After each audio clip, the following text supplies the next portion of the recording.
할렐루야 샬롬하고 인사합니다. 할렐루야 샬롬 샬롬 샬롬 샬롬 샬롬. 하나님 사랑합니다. 여러분 주 안에서 사랑합니다. 오늘 우리 말씀 너무 잘하는 말씀이죠. 예, 내 믿음이 너를 구원하였느니라 이렇게 말씀하는 그런 구절입니다. 따라 내 믿음이 너를 구원하였다 이런 제목으로 함께 은혜를 나누도록 합니다.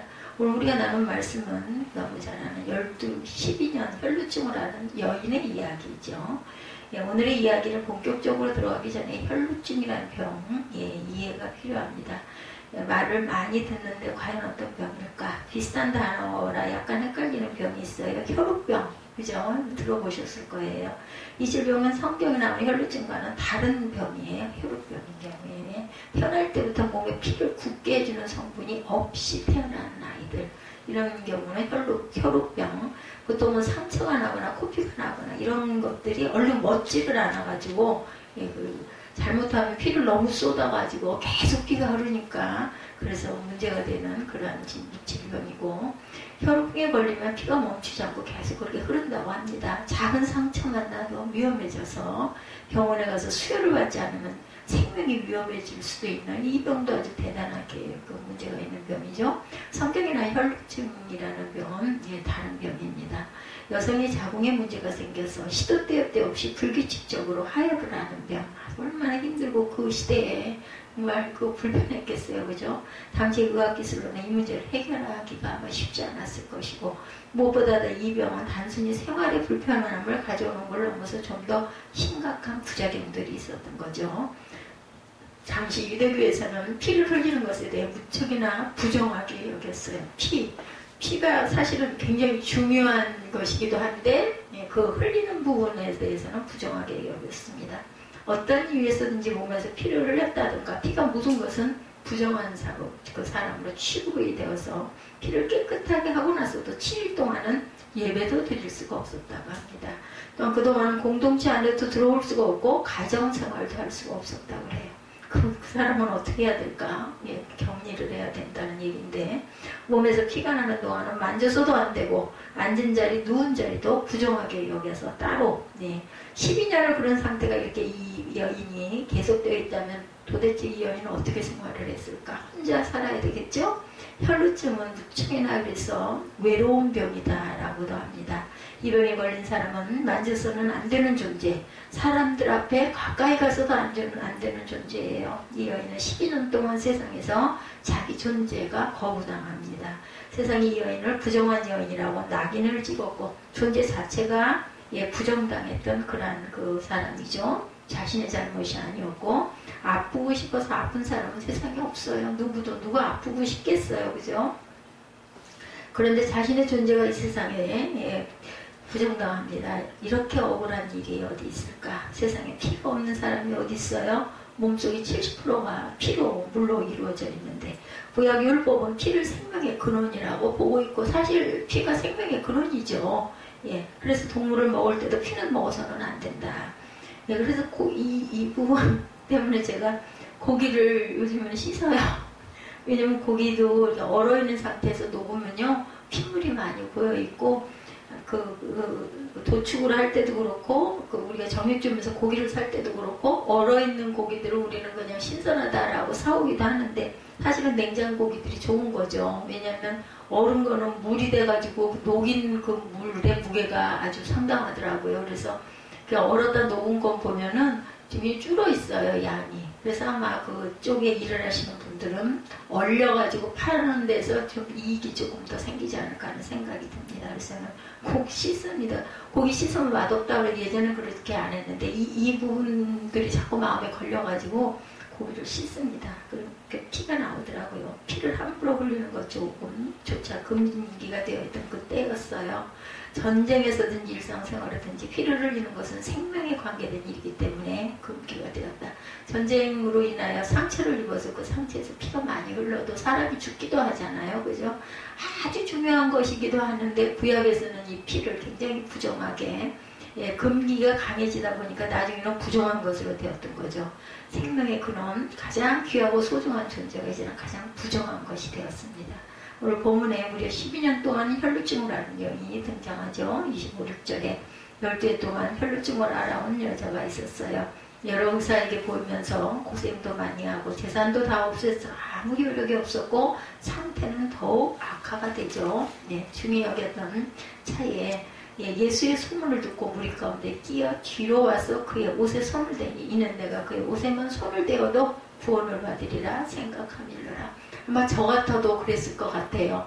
내가 예수님의 옷자락에 손만 대도 난 나을 수 있어, 이런 마음이 생겼을 거라고 저도 그럴 것 같습니다. 아니면 왜냐하면 별별 짓을 다 해도 낫질 않았기 때문에 여러 의사를 찾아다녀도 뭐 누가 용하다고 그래서 어디까지 쫓아가도, 그래서 재산도 더 탕진했다고 나와 있죠. 12년 동안 의사를 쫓아다녔다고 하는 것을 보면 재산도 제법 있었던 사람이었던 것 같습니다. 만약에 가진 것도 없었다면 뭐 그러다 뭐 그냥 어쩔 수 없이 죽으면 죽지 하고 포기하지 않았을까요? 근데 그렇지는 않았던 여인인 것 같습니다. 예, 더구나 당신은 어지간히 부자가 아니면 의사를 찾아갈 엄두도 못 냈을 그런 당시죠. 예수께서 수많은 병자들을 고쳐주셨던 이유 중 하나가 당시에 사람들은 아무리 아파도 병원에 갈 수가 없는 시대였기 때문에 병을 많이 고쳐주셨어요. 이 여인은 다행히 집에 돈이 좀 있는 사람이었기에 의사를 찾아다닐 수가 있었지만 긴 병에는 방에 낼 자가 없었죠. 오랫동안 병 치료를 하느라 재산도 다 없앴습니다. 더구나 병은 하나도 나지 않았고 상태는 더욱더 악화됐고 얼마나 외로웠을까요? 이렇게 쫓아다니는 것도 그래도 다른 데는 건강했던 것 같아요. 다리나 허리는 건강했기 때문에 다녔지. 저 같으면 아마 그냥 그 자리에 그냥 그대로 앉아가지고 돌아갈 날만 기다리지 않았을까, 기도하고 울고 앉았겠죠. 그래도 이 여인은 자기를 포기하지 않습니다. 이런 부분도 있어야 돼요. 끝까지 이걸 하려고 하는 그 마음, 열정, 이게 가장 중요합니다. 특히 병에는 육체적인 고통은 말할 수도 없었고 정신적으로도 사회적으로도 완전히 고립되고 계속된 실패와 좌절로 절망스러운 상황이었지만 끝까지 포기하지를 않았어요. 12년을 그렇게 버텼어요. 성경에는 10이라는 숫자가 완전 숫자라고 쓰고 있어요. 꽉 찬 숫자라는 뜻이기도 하죠. 야곱의 12아들, 그에 따른 이스라엘의 12지파, 예수님의 12제자 이르기까지 10이라는 숫자는 꽉 찬 숫자다. 12년의 투병생활 아주 오래, 그러니까 꽉 차서 이제 더 이상 어떻게 할 수가 없는 상황이 오면 12년 된 혈루병자라고 저는 그렇게 이해가 됩니다. 오랜 시간 치료될 수 없는 가망 없는 시간을 나타내기도 합니다. 12년의 투병이라는 거. 인간의 의술이 소용이 없고 모든 인간의 수고가 다 허사로 돌아간 절망적인 상황을 나타내기도 한다는 거. 지푸라기라도 잡고 싶은 상황이죠. 근데 이제는 아무런 방법도 남아있지가 않아요. 누구에게도 의지할 수가 없고 있다 하더라도 치료할 돈도 남아있지 않습니다. 12년이면 이제 포기할 만도 해요. 체념하고 살 법도 합니다. 그렇지만 이 여인은 포기를 모르는 여인이죠. 이것이 이 여인의 가장 큰 능력이기도 합니다. 사람들은 쉽게 익숙해지죠. 고통과 고난에도 익숙해지고 행복과 은혜도 익숙해집니다. 고통과 고난에 익숙해진 건 다행인데 행복과 은혜도 그냥 익숙해져 버리다 보면은 그냥 덤덤해진다라는 이야기죠. 이건 조금 그저 우리가 감사할 일이 얼마나 많은데 조금만 불편한 일이 생기면 그 감사는 어디로 가버리고 그 불편에 막 연연해하죠. 내가 처한 상황이 오랫동안 지속되면 사람들은 그 상황을 계속 이어나가는 것이 점점 쉬워집니다. 어느 순간 그 상황에서 머물러 있게 되죠. 처음에는 도저히 견딜 수 없을 것 같은 고통과 괴로움도 그렇게 익숙해지다 보면 견딜만 하게 되고 또 그 나름대로의 방법이 생기기도 하죠. 그럭저럭 그래서 지내야 합니다. 문제는 그럭저럭 지낼만 할 때 생기죠. 힘이 아들지만 그럭저럭 살만하게 되는 건데 버틸만 하고 견딜만 할 때 어느샌가 나태해지고 편안해지죠. 사람들은 더 이상 자신의 삶을 고쳐보려고 애쓰지를 않습니다. 심지어 아주 고통스러운 순간에서조차 대부분 만족스럽지는 않지만 어느 정도 살만하게 될 때 예전 같은 위기를 벗어나 조금 편안해진다면 말할 것도 없죠. 애쓸 필요가 없어요. 그냥 살던 대로 살게 됩니다. 먹고 살만한 사람들이 보수적이 되는 것은 그래서 지극히 당연한 일입니다. 변화하지 않아도 먹고 살만한데 왜 변화를 바라겠는가. 힘들어야 지금의 현실이 괴롭다는 것을 절실하게 깨달아야 변화를 꿈꾸게 되겠죠. 이 여인은 12년 동안 괴로워하면서도 그럭저럭 살만해지지를 않았던 여인이죠. 하루하루가 날마다 너무너무 괴로웠고 고통이 익숙해지질 않았어요. 자신의 삶을 포기하지 않았기 때문이죠. 포기했으면 못 고치고 돌아갔겠죠. 일찍. 그런 사람은 또 얼른 돌아가기도 합니다. 이제 포기했다 이다 보면 사람들은 자신에게 죄인이라고 부정하다고 손가락질을 하지만 병에 걸린 것은 자신의 잘못이 아니었어요. 예, 자신을 포기할 수가 없었습니다. 어서 깨끗해져야겠다. 이 사회에서 한 사람이 인간으로 살아야겠다. 나도 인정받아야겠다는 바람을 포기하지 않습니다. 그런 상황에서 예수님에 대한 소문을 듣게 됩니다. 27절에 보니 예수의 소문을 듣고 무리 가운데 끼어 뒤로 와서 그의 옷에 손을 대니 이는 내가 그의 옷에만 손을 대어도 구원을 받으리라 생각하니라. 이에 그의 혈로 그문이 곧 마름에 병이 나온 줄을 몸에서 깨달으니라. 정말 신기해요. 이게 좀 낫네 이런 부분은요 아주 그 사람에게 아주 민감하게 나타납니다.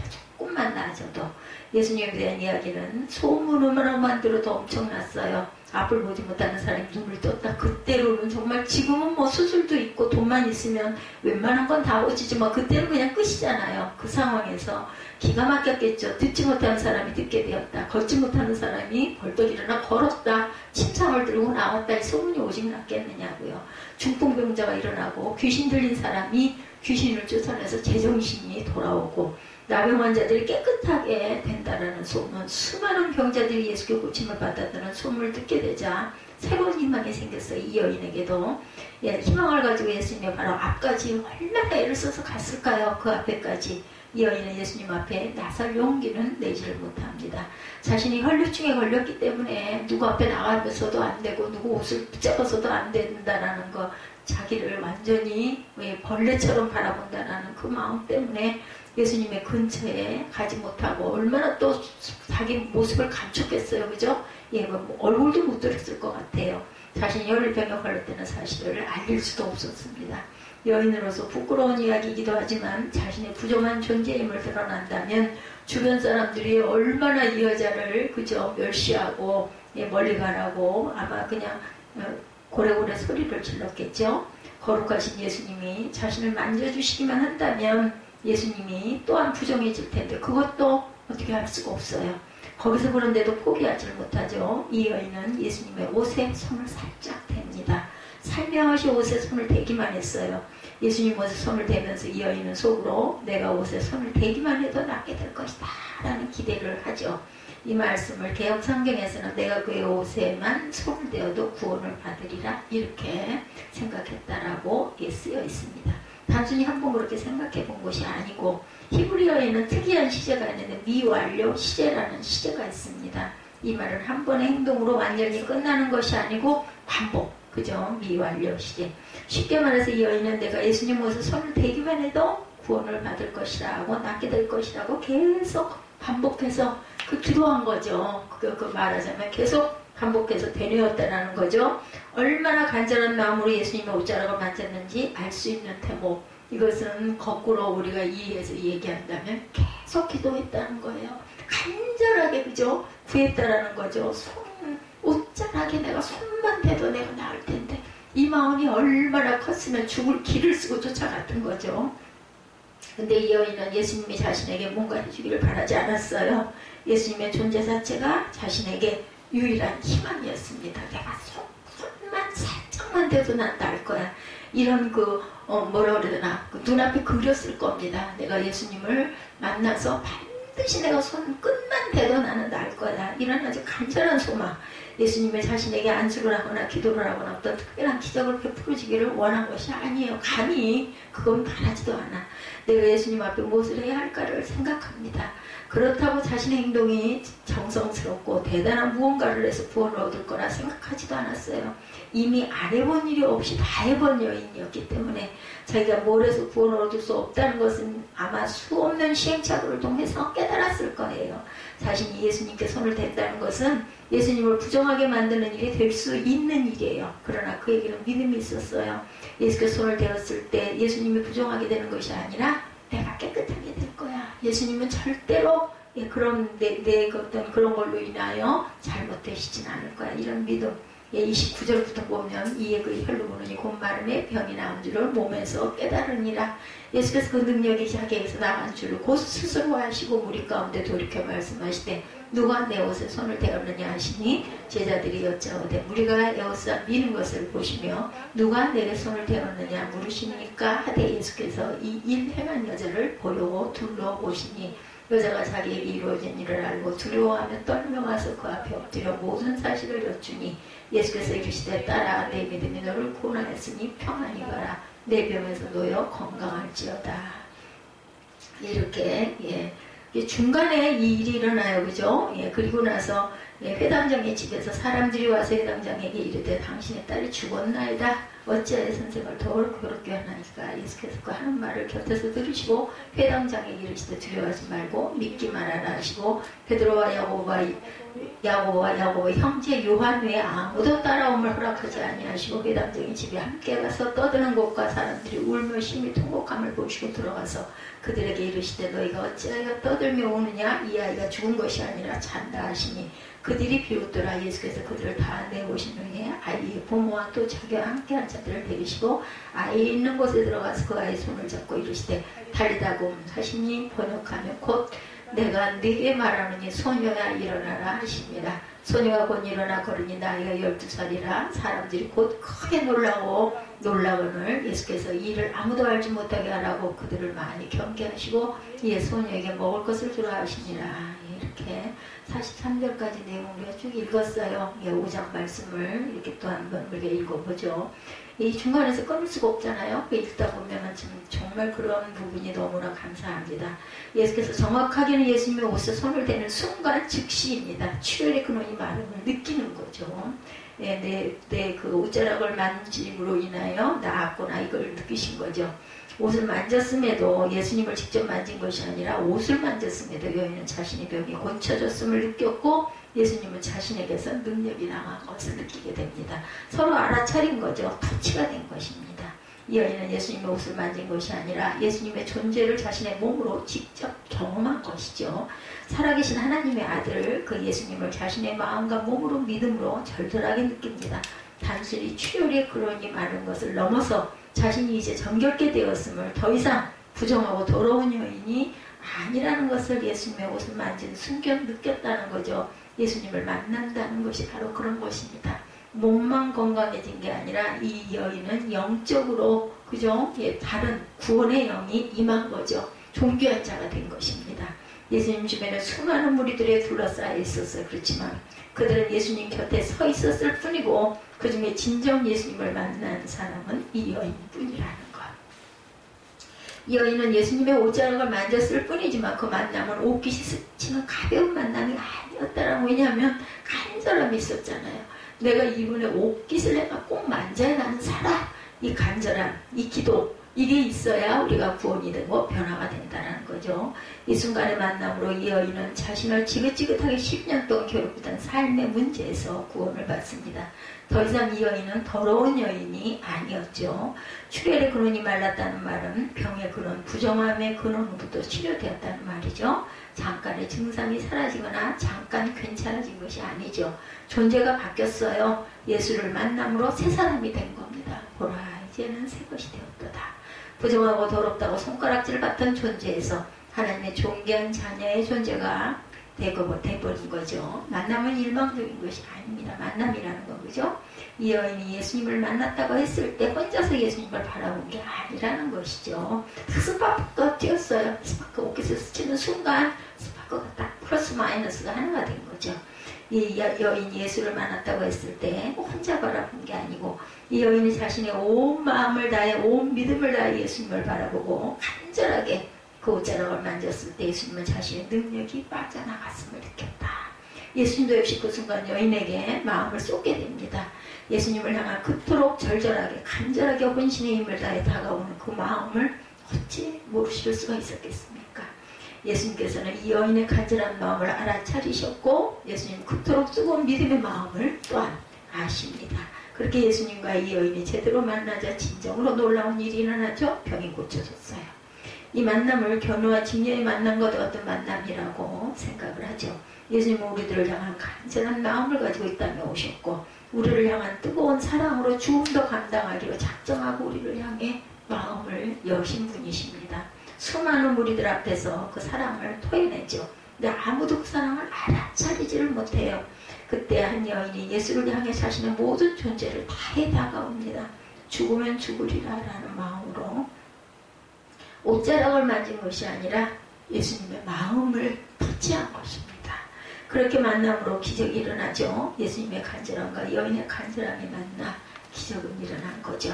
내 믿음이 너를 구원하였다. 내가 너를 구원한 것이 아니고 나를 향한 너의 믿음이 너를 구원했다 라고 말씀하죠. 여인은 단순히 병을 고친 것뿐만이 아니라 구원을 얻은 거죠. 이 놀라운 사건이 예수님의 능력이 아니라 순전히 여인의 노력으로 구원을 얻었다는 말일까? 아닙니다. 분명히 예수께서 고쳐주셨어요. 그렇지만 이 기적은 여인의 주도적인 행동이 없었다면 일어나지 않았을 것이라는 것. 혈루증 여인의 이 사건을 통해서 우리가 알아야 될 것은 우리의 간절함, 우리의 믿음, 우리의 그 열정, 이런 모든 것들이 하나가 됐을 때 성령은 우리에게 임하시고 우리가 새 사람으로 변화가 된다는 거죠. 예수님은 수없이 많은 사람들에게 둘러싸여 있었어요. 그 수없는 사람들은 예수님을 바로 앞에 두고도 예수님과 진정으로 만나지를 못합니다. 그들은 예수님의 얼굴을 보았고 말씀도 들었고 기적도 보았지만 나에게 직접 임하시는 예수님을 만나지 못했다는 것. 오직 이 여인만이 예수님을 전심으로 만납니다. 그리고 그 삶의 구원을 얻게 되죠. 예. 우리의 삶에 정말 예수님이 필요하십니까? 여러분들 정말 예수님이 아니고는 삶에 답이 없습니까? 혹시 우리는 예수님 말고 다른 답을 너무 많이 알고 있지는 않으십니까? 그래서 예수님을 앞에 두고도 제대로 만나지 못하고 있는 것은 아닌지 그것을 한번 깊이 생각하시는 저와 여러분들이 되시기를 주님의 이름으로 축복합니다. 하나님의 역사는 이곳에서 일어나죠. 이 여인은 예수님을 통해 하나님을 보게 되었어요. 오늘 본문에서 이 여인이 예수님의 말씀을 듣고 두려워 떨었다라고 나오죠. 그리고 나와 엎드렸다고 말합니다. 이 행동은 바로 살아계신 하나님을 만났을 때 하는 행동이죠. 우리가 감동을 받았을 때 어떻게 해요? 주여 눈물 쏟아지죠. 우리가 감히 감당할 수 없는 그 거룩하신 하나님을 만났을 때 감히 내가 하나님을 만났구나 하며 두려워하며 떨며 나와 엎드립니다. 다시 말해서 여인은 예수님의 옷자락을 만져서 예수님의 능력이 자신에게 임함을 경험함으로써 자신 앞에 있는 예수님이 단순히 우리와 같은 사람이 아니라 하나님의 아들임을 누가 고백했어요? 베드로가 고백했죠? 하나님의 아들이십니다. 확실하게 만났을 때 이 고백이 나도 모르게 뭘 누가 원해서 해야 돼서가 아니라 그냥 저절로 터지는 거죠. 내가 하나님을 만났구나. 내가 감히 거룩하신 하나님의 현존을 내가 배웠구나 하며 두려워 떨며 나와 엎드리죠. 딸아, 내 믿음이 너를 구원하였다. 내가 준 게 아니라 네가 믿었기 때문에 구원을 입었다. 이 구원의 그 외침, 이 구원의 절규가 저와 여러분에게 임하는 축복이 있으시기를 주님의 이름으로 축복합니다.